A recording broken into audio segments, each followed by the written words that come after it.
juga mengosongkan jadwal gitu.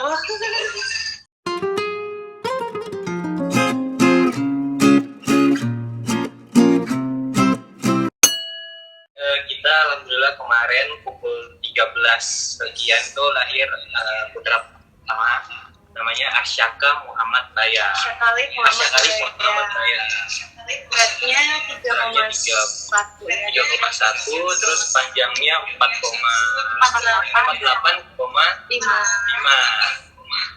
Terus kenapa namanya Asyakali Muhammad Baya? Soalnya tadinya tuh kan maunya pakai alif ya, karena kan anak pertama gitu. Terus kayak kita cari-cari lagi, ternyata ada nama yang lebih bagus juga gitu ya, itu Asyaka gitu. Karena Asyaka itu artinya kuat, berakar, berharap menjadi berdirian teguh. Terus juga kalau misalnya dipecah-pecahin ya, Ars itu kan berlukan di langit yang teratas kan. Terus alif ada Arsya alif, jadi alif itu ada kan kalau ini anak pertama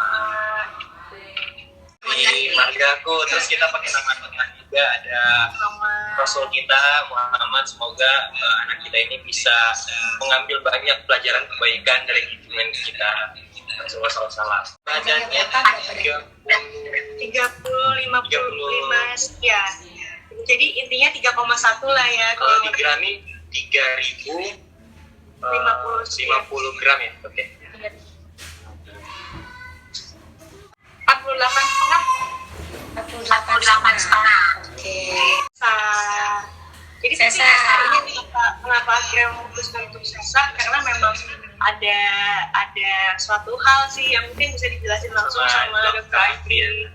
Jadi Mbak Dinda kebetulan kemarin ada ketuban pecah, memang ada keluar air mulai dari jam 12 hari Sabtu ya. Hari Sabtu kebetulan kita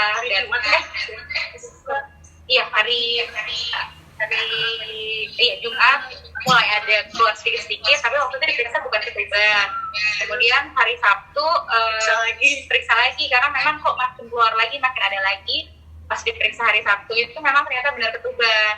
Dan karena ketubannya sudah pecah, berarti kan memang harus dipercepat nih kelahirannya karena ada risiko infeksi untuk adik bayinya. Jadi kemarin memang sudah kita lakukan induksi mulai dari hari Sabtu jam 1 siang. Kita sudah mulai induksi gitu dengan kita berikan antibiotik juga. Sudah masuk induksi sampai 24 jam, pembukaannya di 3 jadinya untuk menghindari infeksi ke adik bayinya karena sudah 24 jam ketuban pecah. Jadinya akhirnya keputusan yang diambil adalah sesar untuk yang terbaik demi Syakanya baik-baik aja, jadinya nggak ada infeksi. Dan juga 13.48 kalau nggak salah. Lahir, pokoknya kemarin kita karena ketuban pecah dari jam 12, jadi kan di 24 jam 12 kita siapkan tim secepatnya jam 13.28 Arsyakanya lahir. 6/2021 jam 13.28, beratnya 48,5 cm dan panjangnya 48,5 cm dan beratnya 3.045 gram. Sih aku udah diskusi sama Ray dari sebelum lahiran itu pengennya ngurus sendiri. Kalaupun ada yang bantuin mungkin lebih ke keluarga terdekat dulu kayak mama atau kakak kayak gitu sih. Usaha dulu, ikhtiar dulu pengennya. Jujur aku tuh sayang banget sama istriku, cinta banget ya, saking sayangnya itu benar-benar aku nggak bisa melihat dia kesakitan. Cuman aku sadar di sini posisiku sebagai suami yang harus menguatkan dia walaupun aku berjuta kepanikan dalam diri ya. Cuman aku tetap terus berusaha menjadi sosok yang oke, it's gonna be fine gitu loh, nggak bakal terjadi yang gimana. Cuman realnya pas nemenin dia akhirnya beri operasi itu mungkin dokter bisa melihat kepanikan aku ya. Justru yang lebih panik malah Sampai kemarin kita bedain kayaknya lebih panik bapaknya kayaknya dibanding yang mau dioperasi. Ya karena apa ya? Dia melihat orang yang kita cintai terus akhirnya operasi tetap bisa gitu ya. cuman alhamdulillah kemarin aku juga percaya karena yang ditangani sama tim yang udah biasa mengerjakan operasi, apalagi dokter Agri ini udah kayak keluarga sih ya, tapi dari awal sama kita tuh tektokannya udah kayak keluarga. Jadi bismillah, percaya, dan walaupun deg-degan tetap kita udah bisa aja. Nah, mulai apa ya, kita belajar dari orang terdekat dulu, yang pasti orang tua kita, karena mereka kan udah ngurus kita sampai sebesar ini ya. Terus ditambah dengan ya bimbingan dari rumah sakit juga. Tapi alhamdulillah semalam udah hari pertama udah langsung belajar begadang, ganti popok bayi gitu, udah aku langsung lakuin sendiri walaupun kondisinya memang lagi recovery juga gitu, tapi kayak pengen gitu pelan-pelan lah gitu. Jadi kayak kalau mau baru disusuin kan harus di pok ya. Itu aku coba pokin itu sampai dia tertidur terus dia kayak setawa itu, berarti emang benar gitu loh yang dilakukan itu benar. Dan masya Allah banget ya, kita kayak ya Allah udah beneran punya anak nih, udah bener-bener lahir. Tapi sekarang masih suka nggak percaya gitu loh. Insya Allah jalan-jalannya kita tuh dilancarin sama Allah, karena kita emang dari awal juga niat ibadah yang menikah. Alhamdulillah dari pernikahan sampai akhirnya persalinan pun gak tahu kenapa bahagia terus gitu loh. Insya Allah. Dan semalam pertama kita menjadi orang tua, sebenarnya kan di rumah sakit ini kan ada ruang bayi ya, yang kalau saya ini kan habis operasi seharian, jadi dulu bayinya masih bisa puasa ya dok ya. Cuman bisa gitu. Tapi lebih memilih untuk tidur bareng semampunya kita aja nih. Cuman kalau misalnya bisa kita handle nggak apa-apa kalau saya mungkin dia kedinginan atau apa, kita kan masih kurang paham kita. Dan alhamdulillah jam habis subuh jam 5 itu tuh baru aku titipin ke suster di rumah sakit, karena kan benar-benar belum ada tidur kan dari habis operasi. Akhirnya aku titipin tidur sebentar, tapi jam 8 udah diantar lagi, jadi benar-benar baru tidur 3 jam kayaknya.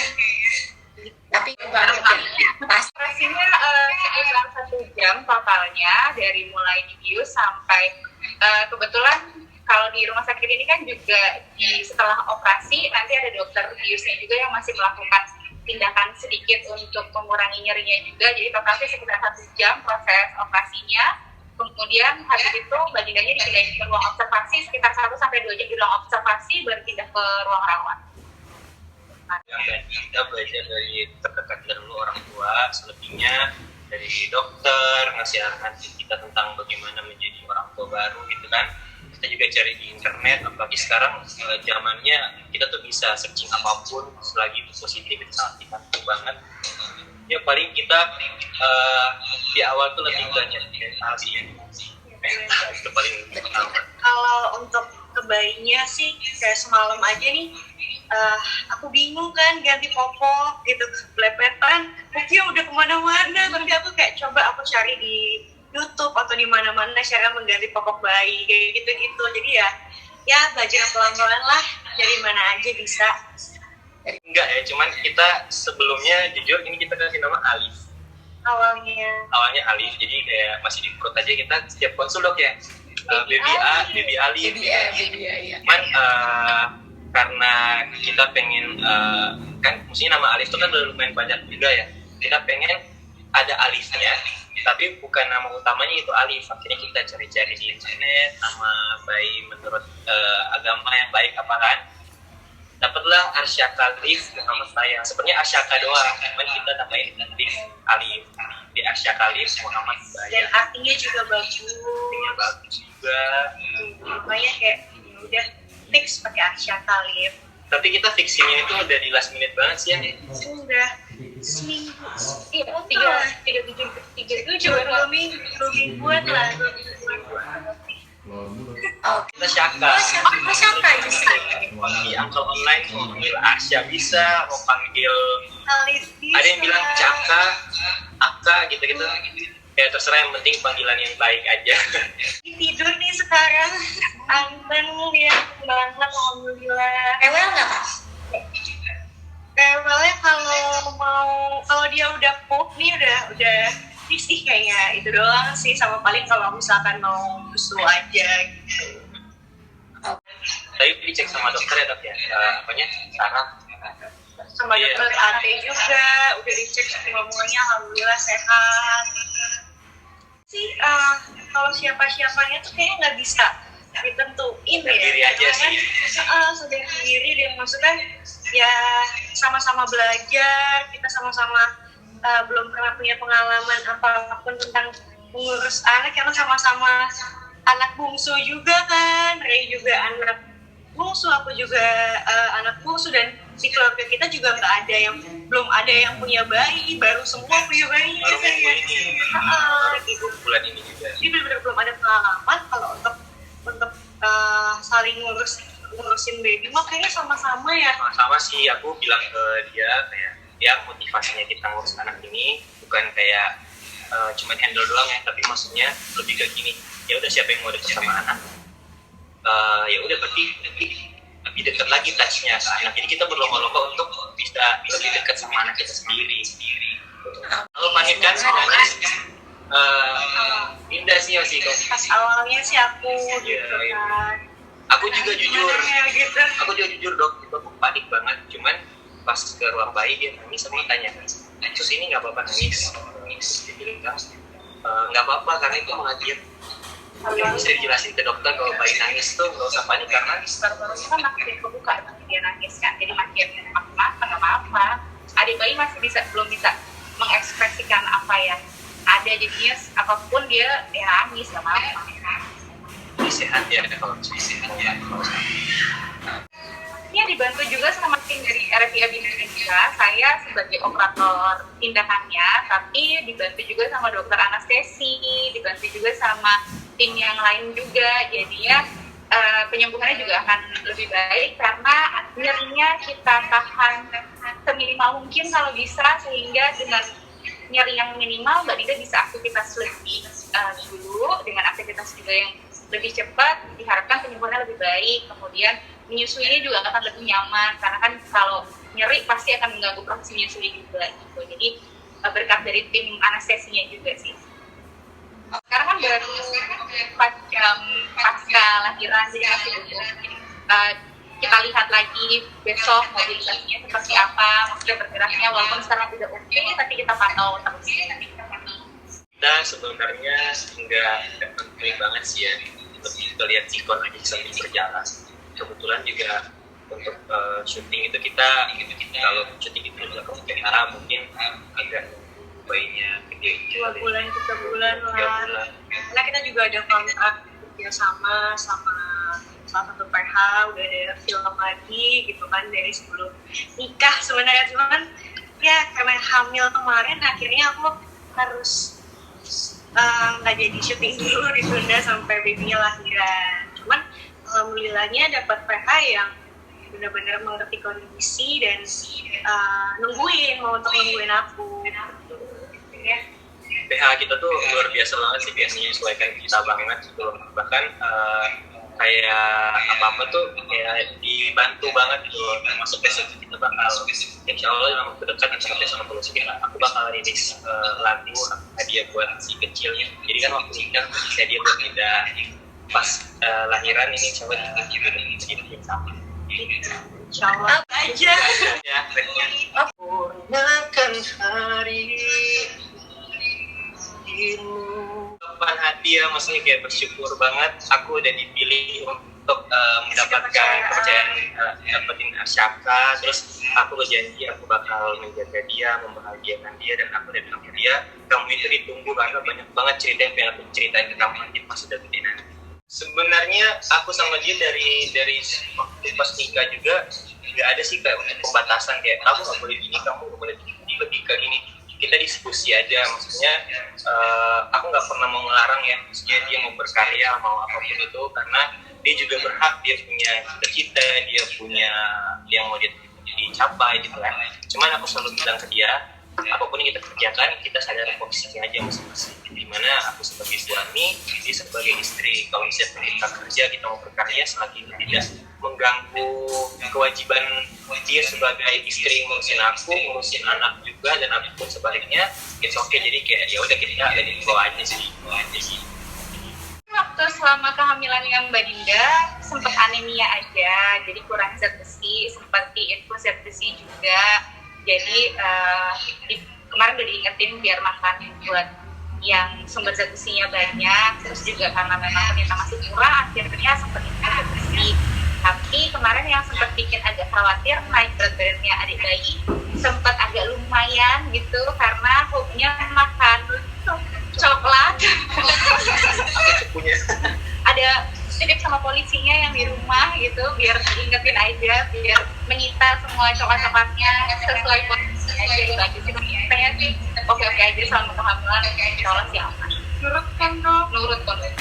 Berdua sih termasuk pasangan yang aku kooperatif banget, terus jadi belajar juga banyak pertanyaan yang selalu ditanyain, pertanyaan yang memang perlu diketahui. Terus kalau kita kasih tahu juga googling sendiri, jadi diskusinya enak banget, dan kalau kita kasih tahu juga pasti dikerjain. Jadi senang banget bisa dampingin Mbak Dinda sama Mas Rey. Kita juga senang banget, bersyukur banget kita ketemu dokter Agri. Detail terus apa aku bilang kayak keluarga sih, dan aku pikir misalnya kayak mungkin cuma sama kita doang kali ya, maksudnya karena kan kita juga gitu kan. Ternyata aku juga lihat di sorry dong, kita di region meneliti dokter di story sama siapapun dokter Azri itu kayak ramah dan positif vibes banget. Jadi membawa sesuatu, kita pun jadi happy, nggak khawatir gitu. Dan mama aja tuh, mama cuma ketemu dokter Agri berapa kali? 3 kali ya dok? Yeah. 3 kali. Kita tadi ngomong sama aku, dokter Agri tuh orangnya baik ya, tanpa pamrih, kata mama kayak gitu, masya Allah dia dokter. Terus kita seru banget di ruang operasi tuh. Kita di ruang operasi ada lagunya yang update gitu.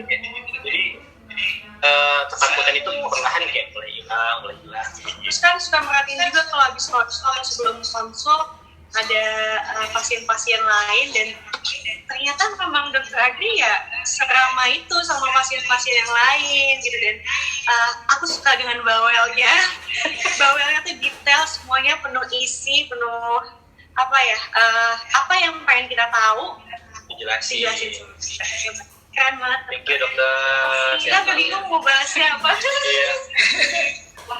Kita bahasnya ini aja tuh. Bahasnya dengan anak kedua sama dokter Agri. Iya, jangan dong.